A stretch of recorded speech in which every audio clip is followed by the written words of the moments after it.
फिक्र की political file की हम बात करते हैं। चर्चा चुनावी राज्य बिहार की, जहां असुद्दीन ओवैसी की पार्टी AIMIM ने नया दांव खेला है। पासा महागठबंधन के लिए फेंका गया है। बिहार में ओवैसी की पार्टी के अध्यक्ष अख्तरुल इमान ने आरजेडी को ऑफर भेजा। अनुरोध सीधे आरजेडी प्रमुख लालू प्रसाद यादव से किया गया है। उन्होंने अपनी चिट्ठी में AIMIM के महागठबंधन में शामिल होने की इच्छा जताई है। इस पत्र में कहा गया है कि चुनावों के दौरान सेक्युलर वोटों का बिखराव ना हो। सेक्युलर वोटों का बिखराव से सांप्रदायिक शक्तियों को अवसर, मिलकर लड़ेंगे तो सेक्युलर वोटों का बिखराव रोकने में सफल होंगे।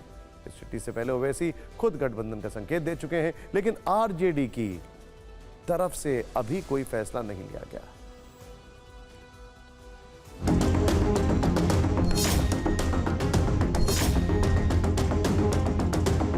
देखेंगे क्या होता, वो तैयार होते नहीं होते नहीं मालूम। राजद वाले क्या होता देखेंगे। नहीं है तो हम चुनाव लड़ेंगे भाई, दबा के लड़ेंगे। अगर आपकी मंशा है कि बीजेपी की अधिनायकवादी चरित्र को शिकस्त दी जाए, अगर नफरत की उनकी राजनीति को शिकस्त दी जाए, तो कई दफा चुनाव ना लड़ने का फैसला भी उसी तरह का फैसला होगा। मुझे उम्मीद है उस पर विचार करेंगे।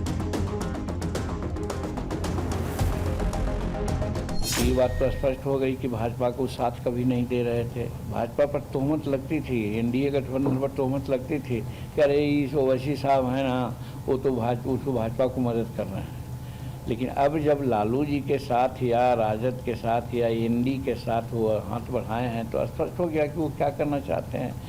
उससे कोई फर्क नहीं पड़ेगा। मैं सोचता हूँ कि कोई भी फैसला होगा तो जो इंडिया गठबंधन है वो सामूहिक रूप से फैसला लेगा। कोई एक व्यक्ति या कोई एक पार्टी इसका फैसला नहीं लेगी। जब चुनाव आता है, चुनावी चौपाल जैसी सजती है, वैसे ही कुछ जो है वो भूले बिसरे जो है लोग जो है वो अपनी दुकानें सजा लेते हैं और उस दुकानों में जो है वो किसी साथ जुड़ने की कोशिश करते हैं। Let's wait. जब 30% में जितना नूरा कुश्ती करना है, 70% हमारे पास।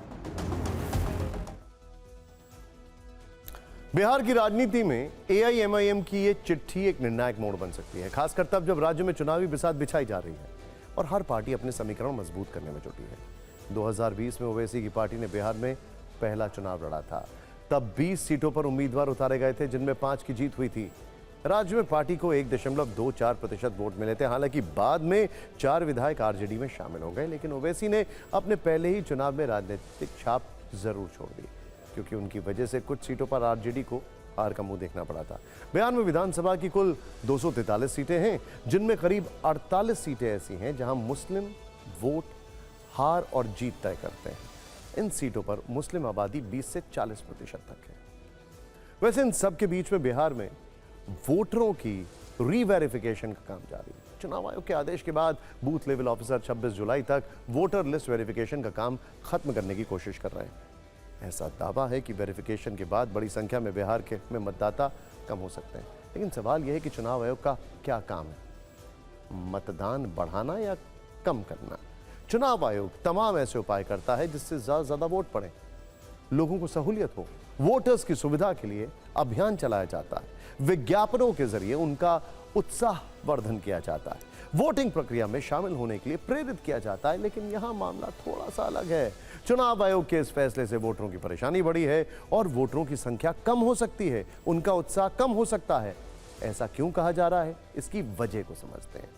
ऐसे दस्तावेज जिन्हें अब तक पहचान प्रमाण के रूप में स्वीकार किया जाता था, जैसे Aadhaar card, voter ID card, driving licence और मनरेगा कार्ड, अब ये प्रमाण मतदाता सत्यापन के लिए स्वीकार नहीं किए जा रहे हैं। अब 11 तरह के दस्तावेजों के आधार पर बूथ लेवल ऑफिसर मतदाताओं की पहचान और पंजीकरण कर रहे हैं। इनमें नियमित कर्मचारी या पेंशन भोगी कर्मियों का पहचान पत्र, पासपोर्ट, बैंक, डाकघर, LIC द्वारा 1 जुलाई 1987 से पहले जारी किया गया कोई भी प्रमाण पत्र, सक्षम प्राधिकार द्वारा जारी जन्म प्रमाण पत्र, मान्यता प्राप्त बोर्ड या यूनिवर्सिटी का शैक्षणिक प्रमाण पत्र, स्थायी निवास प्रमाण पत्र, वन अधिकार प्रमाण पत्र, जाति प्रमाण पत्र, राष्ट्रीय नागरिक रजिस्टर, सरकार की कोई जमीन या मकान आवंटन का प्रमाण पत्र, राज्य सरकार या स्थानीय प्राधिकार द्वारा तैयार पारिवारिक रजिस्टर शामिल है।